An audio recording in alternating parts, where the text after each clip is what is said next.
जय भीम जय संविधान. मित्रांनो, मी शुभम रमेश सोनाळे.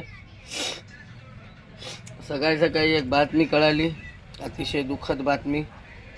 माननीय दादा आमचे अजितदादा पवार यांचं अपघाती निधन झालेलं आहे. मित्रांनो, पण